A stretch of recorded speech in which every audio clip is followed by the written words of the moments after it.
If you were looking for the ultimate historical riddle, I mean, the one question that has really stumped people for centuries, it has to be this. Why did the Roman Empire in the West End? Right. It's just this monumental question. It really is. And it's not just some academic debate. It's the source of endless fascination because, well, the answers are just as complex as the empire itself. So for you, the listener who wants a really comprehensive, multifaceted answer, we've gathered a stack of sources that treat this not as a simple collapse. No, not at all. But as a grand, slow-motion transformation influenced by everything from political failures to shifting climate. And our mission in this deep dive is to explore the historiography, so the history of that fall. Because how you define it changes the answer. Completely.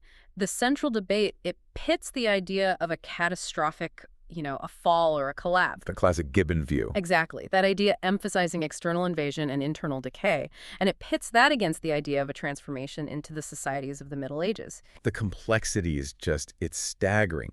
I read that some scholars have cited over 200 different causes. Oh, easily. And we're here to map that whole intellectual battlefield for you. And the sources we've pulled today really show that scope. We're moving beyond the old school political history. Mm-hmm. We're diving deep into some really modern cutting-edge analyses that are driven by environmental data, pathogen pathology, even archaeology. It's a journey that shows you just how radically our interpretation of history can change. I think it's vital to remember that your perspective on what happened, it really depends on where you're standing intellectually. It's everything. If you approach this as an ancient historian, you're mourning the end of something. The end of the Roman political state, the loss of that unity. Right. But if you're a medievalist, you see the same material not as an end, but as the chaotic, messy, but vibrant beginning of a whole new era. You can see that bias in the early foundational works, can't you? Think about Edward Gibbon back in the 18th century. He had this deeply pessimistic political view that was all about internal decadence and decline. Well, and think about why. His focus was so dark because he was relying almost exclusively on primary sources from the Roman elite. People living through it. People living through the political fragmentation. So figures like Ammianus Marcellinus, an author Gibbon absolutely loved, they were themselves incredibly anxious. They were pessimistic about their own time. They felt like civilization was slipping away. And that gave Gibbon the impression of this inevitable tragic collapse. But then, by the mid-20th century, the pendulum just swung hard the other way. Okay. Scholars like Peter Brown introduced this hugely influential framework of late antiquity. Which covers what, roughly the 4th to the 8th centuries? That's right. And the core idea here is that the Western Empire didn't just vanish in some catastrophic snap. It underwent these profound, dramatic alterations. So it's a perspective that's all about continuity. Deep cultural and social continuity, yes. The argument is that while the political superstructure dissolved, the people and their ways of life just continued to evolve. That's such a fascinating reframe. And here's a great example of that surprising persistence. A lot of core Roman institutions, they actually endured long after the political system failed. Like the Senate. Exactly, the Senate. That body survived all the way from the founding of Rome right through late antiquity. Now, okay, it was largely non-functional politically. A figurehead, really. Right. But it kept its existence purely for tradition and prestige. And that raises a critical question for you to think about. Why bother keeping a non-functional body around for centuries? It must be about the psychological power of the idea of Rome. I think so. The new rulers, whether they were local aristocrats or barbarian kings, they wanted that veneer of Roman legitimacy. So keeping the Senate alive, even as basically a glorified city council, let them claim they weren't destroying the system. They were just inheriting it, adapting it. And that focus on continuity, it completely changes how we view the people, often just labeled barbarians. Oh, absolutely. If you look at analyses by scholars like Guy Halsall, this idea of a catastrophic external invasion just doesn't hold up. No. He argues that the Western Empire was taken apart by actors within the empire. So generals and kings of the Foederati, the allied military groups. Exactly. And the paradox is that these were people who were largely committed to the Roman system. They didn't want to see Rome burn. Not necessarily. They were often Roman-trained commanders, And they were seeking recognition, status, supplies. A better treaty. A better treaty, exactly. I mean, think about Alaric, the Visigoth, who sacked Rome in 410. He wasn't some wild man from beyond the frontier. He was a Roman commander. He wanted a senior military post and fair treatment for his men. And when he didn't get it, he used the only leverage he had. And this fusion of identity, it happened at the very top.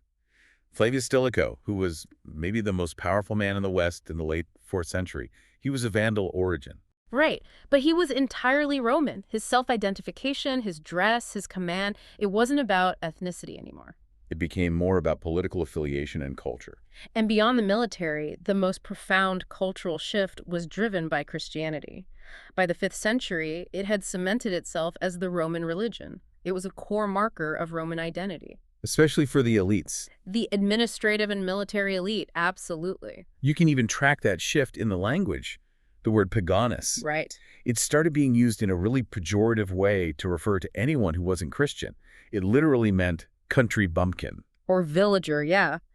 It implied that the old polytheistic religions were just socially and politically out of touch. And what's crucial is how this played out with the Germanic tribes moving in. Many of them were already Christian, but they followed the Arian form. Which the official Roman state considered heretical after the Council of Chalcedon. Right. But over time, the vast majority of these groups converted to the official Chalcedonian Orthodoxy.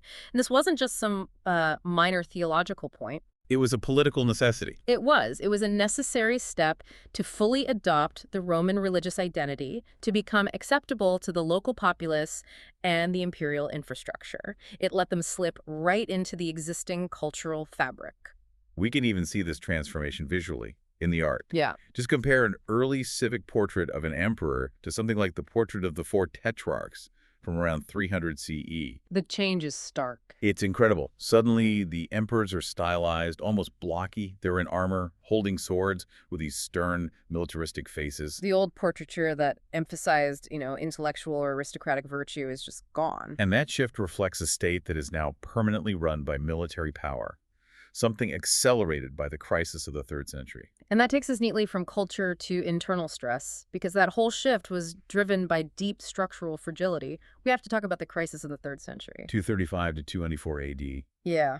I mean, just imagine that level of instability. We're talking about 20 emperors in 50 years. Constant assassinations, brutal succession battles. And a state that's basically run by an ever-hungry military. I mean, try running a vast bureaucracy when you get a new boss every 2.5 years. And you see that fragility immediately in the currency. It's a historical warning that really echoes today. It does. The state just continuously debased the coinage, replacing silver with cheaper metals, which of course led to hyperinflation.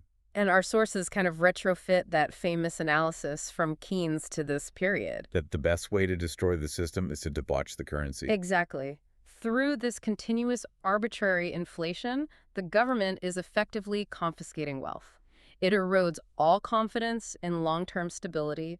It makes strategic saving or investment impossible. But if we zoom out, the financial picture gives us a major, an aha moment that overturns some of those older narratives. This is where it gets really interesting. The old paradigm just assumed that hyperinflation meant total economic collapse. And urban decay, right. Because public inscriptions, which are a sign of civic health, they drop off sharply.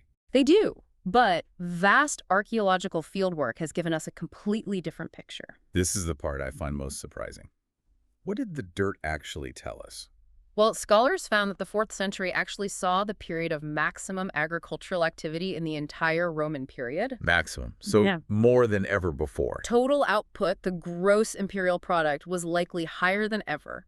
So the core issue wasn't a lack of wealth creation. The economy was productive. It was a political and fiscal crisis. It was. The state could no longer efficiently extract that immense output to pay for its biggest expenses, the military and the bureaucracy. And that military strain was just immense, and it was continuous. It was a constant drain. The state had to focus resources permanently on external threats that were becoming more sophisticated. Most of all, the Sassanid Persian Empire in the east. A true rival empire. Right. So when you have an emperor like Severus using colossal garrisons, 50,000 troops just in Britain, the budget is stretched past its breaking point. And that constant high military spending meant deferred maintenance. So infrastructure across the rest of the empire just starts to decline. Now, if we shift to the most modern interpretations, we have to look at the environmental context. Okay. The historian Kyle Harper, he introduces this idea that the Roman Empire was built during a specific favorable climatic window, the Roman climatic optimum. And he argues that the end was hastened by what he calls an unintended conspiracy with nature. A great phrase. He's saying that fundamental shifts in climate and pathogen evolution played a pivotal role in the whole thing. Okay, let's unpack that, because it frames the collapse not just as political failure, but as ecological fragility. Right. We're talking about massive population limits being imposed by epidemic diseases, things that kept the empire from rebuilding its tax base. You have the Antonine Plague, which was likely smallpox, around 165 to 180 CE. Then the Cyprianic Plague a century later. And those are just the appetizers. Harper focuses heavily on the Justinianic Plague around 541 CE. The first wave of bubonic plague. The first wave of Y. pestis. And he describes this as an epoch-making event. He characterized the pathogen as being, and I'm quoting, almost impossibly evolved to become a global killer. Wow. These repeated, devastating epidemics, they limited the population base you need for growth. You can't run an empire if your taxpayers, your farmers, your soldiers keep getting decimated every generation. It made the entire state fundamentally less resilient to any kind of shock. This environmental approach is incredibly powerful. It introduces factors that are way outside of human control.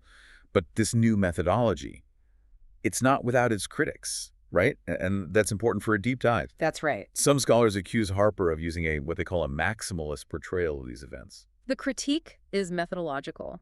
Critics will note that he sometimes relies on these cherry-picked dramatic quotes from ancient sources. Someone saying a disease killed 1,000 a day, without fully considering the rhetorical context. Ancient writers weren't medical statisticians. They were trying to emphasize tragedy and doom. Precisely. And furthermore, accepting a diagnosis like smallpox for the Antonine Plague, that's sometimes criticized because it allows for a higher mortality reading, which then supports his thesis about population collapse. It just shows us that integrating modern science into ancient history, it demands incredible intellectual precision and humility. So we've covered the entire spectrum here, from political structures all the way down to the germs underfoot. So what does this all mean for you, the listener? I think we just come back to complexity. The story of Rome is one of cumulative impact. It was not one massive asteroid hit. It was a simultaneous assault of internal strain. Physical collapse, political instability. Right. Plus external pressures from sophisticated neighbors like the Sassanids and migratory groups forced west by the Huns. And on top of all that, environmental shocks from climate change and these devastating pandemics. All of it. All those elements introduced these fundamental shifts into the political and economic fabric, and ultimately it made the Western state too rigid, just less resilient and unable to adapt. So the traditional idea of a fall or a decline, that's really tied to political and territorial control. It's the diplomatic history view of older historians. It is. But if you view this whole process through the lens of society, culture, and especially that long-term agricultural data, it was a long, violent, regionally varied process of fundamental change. So the lasting legacy of this era, whether you look at the military, the culture, the religion, is really one of intense adaptation. Adaptation that created the world we now call the Middle Ages. And finally, a provocative thought for you to carry forward. The debate over Rome's decline, it continues today because every society sees a little bit of itself in the story of Rome's failure. When you look at the factors we've discussed today, everything from unchecked debt and currency debasement that destroys public trust to the immense fragility introduced by environmental shocks and climate volatility, just reflect on what modern lesson from the end of Rome stands out most strongly to you.